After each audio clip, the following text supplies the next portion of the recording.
କୁମ୍ଭୀର ଓ ବାନର ଗପ। ଏକ ଦିନ ଏକ ବଡ଼ ନଦୀ କୂଳରେ ଗୋଟିଏ ଆମ୍ବ ଗଛ ଥିଲା। ସେହି ଗଛରେ ଗୋଟିଏ ବାନର ରହୁଥିଲା। ସେ ପ୍ରତିଦିନ ମିଠା ଆମ୍ବ ଖାଇ ଖୁସିରେ ରହୁଥିଲା।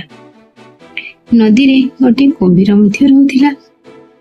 ଏକ ଦିନ ବାନର କୁମ୍ଭୀରକୁ କହିଲା, ବନ୍ଧୁ, ତୁମେ ଆମ୍ବ ଖାଅ।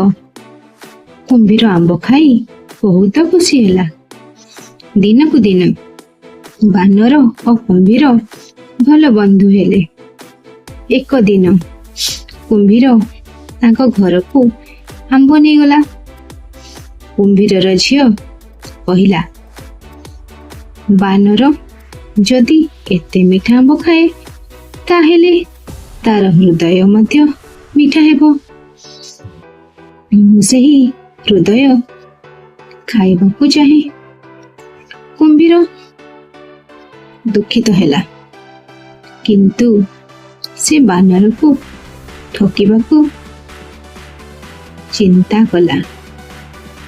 ସେ ବାନରକୁ କହିଲା, ବନ୍ଧୁ, ଆମ ଘର ଆଡେ ଟିକେ ଆସୁନ, ଦୁଃଖ ସୁଖ ହବା।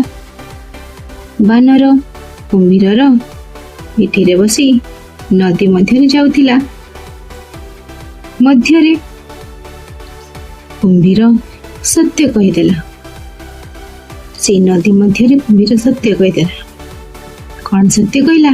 ନା ବାନର, ଚତୁର ବାନର କହିଲା, ହାय ଆରେ ମୋ ହୃଦୟ ତ ଗଛ ଉପରେ ରହିଗଲା। ଚାଲ ଚାଲ ଗଛକୁ ଫେରିବା। କୁମ୍ଭୀର ତାକୁ ଫେରାଇ ଆଣିଲା ସେଇ ଗଛ ପାଖକୁ। ବାନର ଶୀଘ୍ର ଗଛ ଉପରେ ଚଢିଗଲା ଏବଂ କହିବାକୁ ଲାଗିଲା, ବନ୍ଧୁକୁ କେବେ ଠକିବା ଉଚିତ ନୁହେଁ। ନୀତି ବୁଦ୍ଧି ଶକ୍ତି ଠାରୁ ବଡ଼।